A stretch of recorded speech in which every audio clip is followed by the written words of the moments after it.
aku Adelia dari Prodi Manajemen Informatika dari Universitas Negeri Surabaya. Di sini aku mau memenuhi untuk tugas pendidikan kewarganegaraan. Sebelumnya kakaknya boleh perkenalan terlebih dahulu. Oke, halo Kak, aku Safa dari UPN. Aku Riki dari ITS. Oke, sebelumnya aku tanya dulu nih, kakaknya pernah dengar istilah SDGs enggak? Kalau pernah dengar, apa sih Kak SDGs itu? Kalau menurut saya, SDGs itu semacam tujuan pembangunan yang berkelanjutan, berisikan 17 tujuan yang ditetapkan oleh PBB. Aku mau nambahin juga tadi yang disampaikan, dalam hal ini tuh mengatasi untuk berbagai macam isu seperti kelaparan, kesetaraan gender, kemiskinan, kependidikan, dan kesehatan. Oke, terus SDGs sendiri kan tidak terlepas dari unsur demokrasi ya. Menurut kakak, bagaimana sih demokrasi dapat mendukung atau menghambat pencapaian SDGs di tingkat lokal maupun nasional?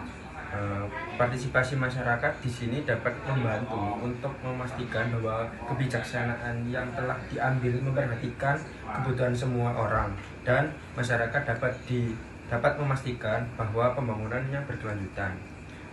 Kalau setahu gini sih Kak, kan demokrasi itu mengambil peran penting ya dalam SDGs itu, dengan melibatkan warga-warga tadi yang disebutkan tadi kan masyarakat dapat membantu itu dengan memberikan suara aspirasi kayak gitu. Jadi kalau demokrasinya kuat, otomatis masyarakat juga dapat ikut serta untuk membangun keberlanjutan itu. Kalau demokrasinya lemah, maka pembangunan keberlanjutan atau implementasi SDGs itu akan terhambat karena kebijakan yang diambil tidak memperhatikan seluruh lapisan masyarakat.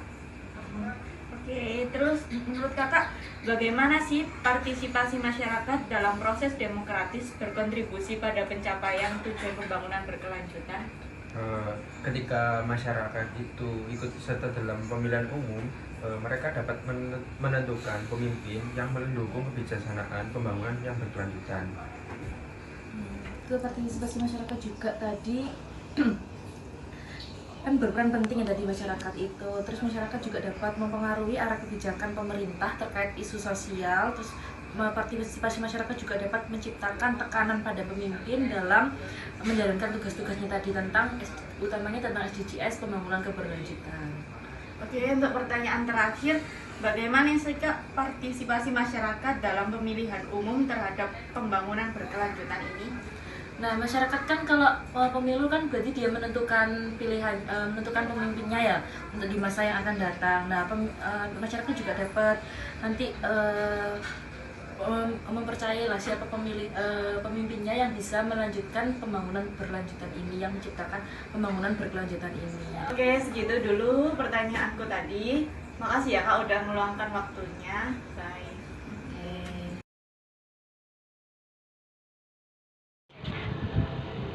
Halo guys, kenalin nama aku Lady Crystal Bidrak Merah dan di sini dengan siapa? Kenalin, aku Farida Muti Akatin. Oke, di sini kita mau sharing-sharing nih tentang demokrasi yang ada di Indonesia.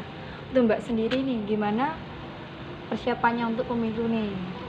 Persiapannya ya, mungkin sekarang aku masih riset-riset ini pemimpin mana yang cocok untuk Indonesia 2024 dan selanjutnya. Dan sekarang nih udah tahu nih mau milih siapa, kira-kira udah tahu aja apa belum nih? 60% sih keyakinannya, jadi masih ada kemungkinan kayak ganti pilihan.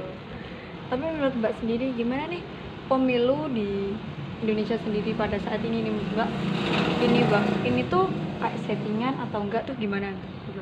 Settingan sih, settingan buat apa? Kayak settingan kan kayak ada gini nih, udah direncanakan nih nanti biar menang atau yang ini gitu loh Mbak. Pasti pihak mereka itu tuh udah punya cara buat memenangkan pilihannya sendiri. Pasti kan kita nggak tahu ya nanti belakangnya jadi gimana, karena nggak tahu lah, pokoknya di sana itu dibuat-buatnya tuh segimana. Saking riuhnya ya di dunia politik gitu ya. Ini aku juga mau tanya nih, bagaimana dampak partisipasi warga dalam pemilihan umum terhadap keberlanjutan lingkungan? Dampaknya tuh berapa banget ya, karena warga tuh untuk bisa menciptakan kebijakan lingkungan yang baik, warga tuh harus bisa memilih pemimpin yang sesuai gitu. Jadi pengaruhnya atau dampaknya itu gede banget di warga gitu. Oke, baik. Terima kasih Mbak atas wawancara untuk hari ini. Masih kembali. Bye. Bye.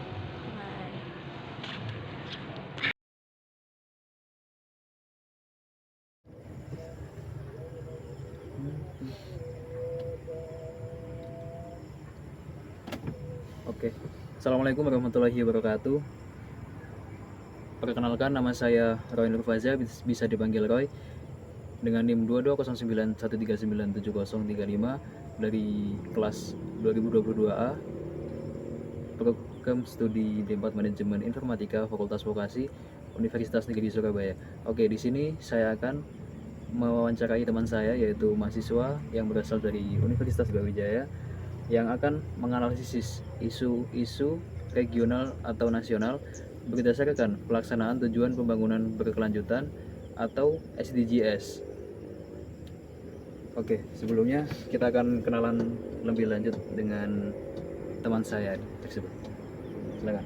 Baik, terima kasih. Sebelumnya perkenalkan, saya Muhammad Khairul Zaki, biasa dipanggil Muzaki atau Jaki. Di sini saya berasal dari Universitas Brawijaya. Oke, kita akan lanjut ke pertanyaan langsung ya. Atau mungkin kita akan membahas tentang apa itu demokrasi dan apa itu SDGs, yaitu tujuan pembangunan berkelanjutan. Oke, menurut Mas Jaki, demokrasi itu seperti apa sih, Mas? Demokrasi ya. Demokrasi itu menurut saya adalah sistem pemerintahan di mana keputusan politik dibuat oleh rakyat melalui partisipasi dalam pemilihan dan proses pengambilan keputusan.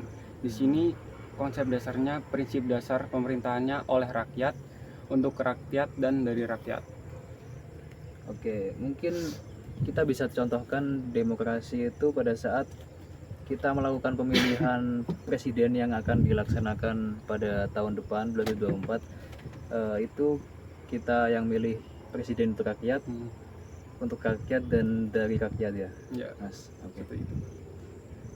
Oke, mungkin demokrasi itu seperti itu. Kita akan lanjut membahas tentang SDGs, tujuan pembangunan berkelanjutan. Mungkin Masnya tahu apa itu SDGs atau ingin membahasnya?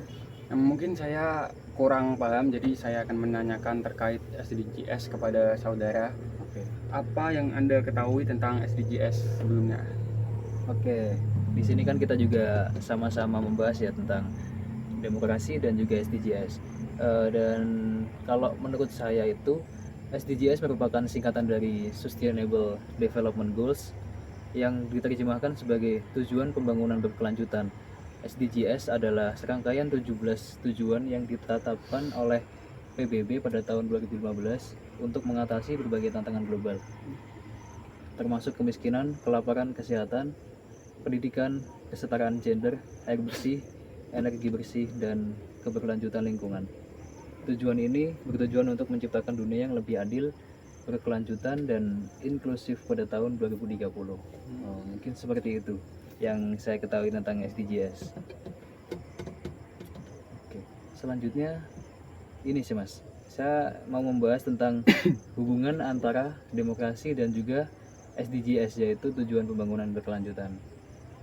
Kalau menurut Mas gimana yang saya jelaskan tadi untuk SDGs?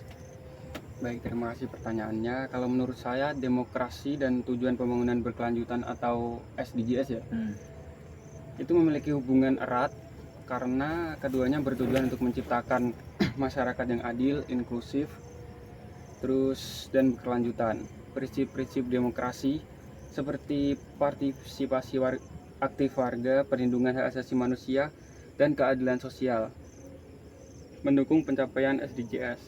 Proses demokratis dapat memastikan bahwa keputusan diambil memperhitungkan kepentingan semua pihak dari tidak berat sebelah, terus mendorong tanggung jawab bersama dalam capaian tujuan pembangunan berkelanjutan. Jadi begitu menurut saya. Oke, berarti tujuan dan manfaat SDGs ini sendiri adalah membangun bangsa ini menjadi lebih maju, dan itu mempunyai pembangunan yang berkelanjutan terus ya Mas ya.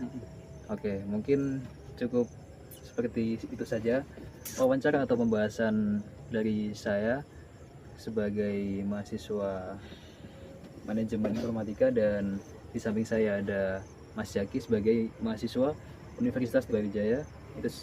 Itu teman saya sendiri. Oke, terima kasih. Kurang lebihnya mohon maaf. Assalamualaikum warahmatullahi wabarakatuh.